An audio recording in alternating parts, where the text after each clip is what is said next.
Yo, so I wanted to do a video on the state of Amazon FBA in 2025. So I watch a lot of YouTube videos and I see a lot of YouTube videos that are giving out strategies on how to build a business solely with Amazon FBA. Now, don't get me wrong, it works.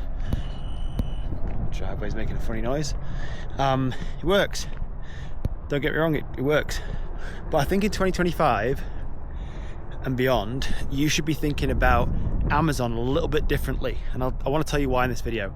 So if you're looking at starting a physical products brand, first of all, there's links in the description below to some useful stuff you might want to check out.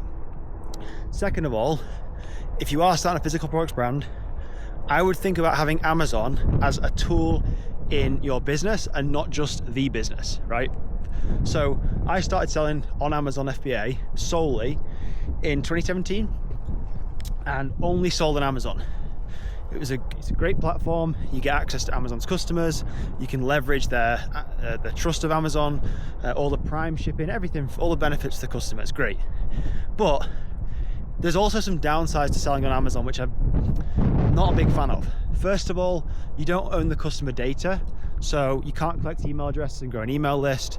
You can't continue to follow up with customers after they've bought from you.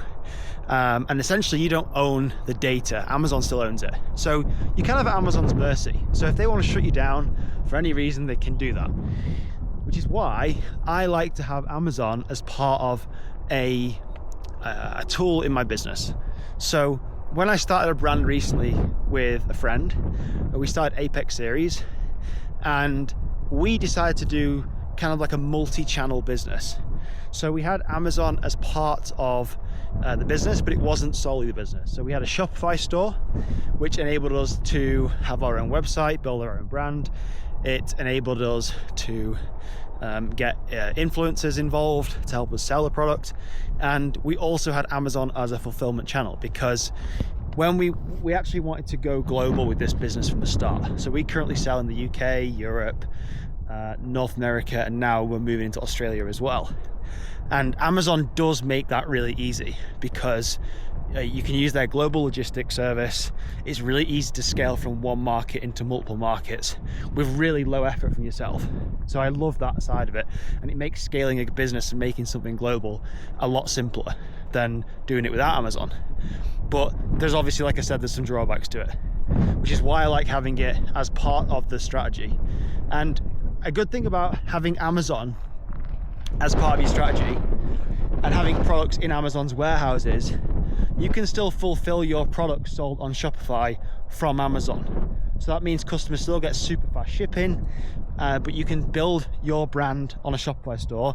You can collect email addresses, you can follow up with customers. I just think it's an overall better experience for your customers and your audience.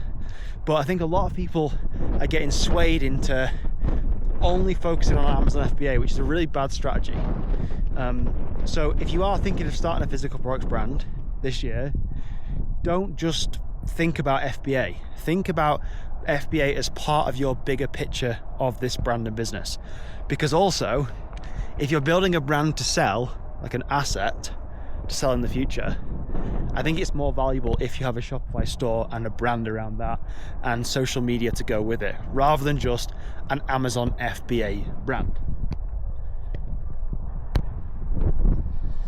So yeah, super short one from me today, but that's my thoughts on Amazon. I really think it's beneficial if you think about Amazon as part of your tool as a business and not just the business, which is what a lot of YouTube videos will tell you to do.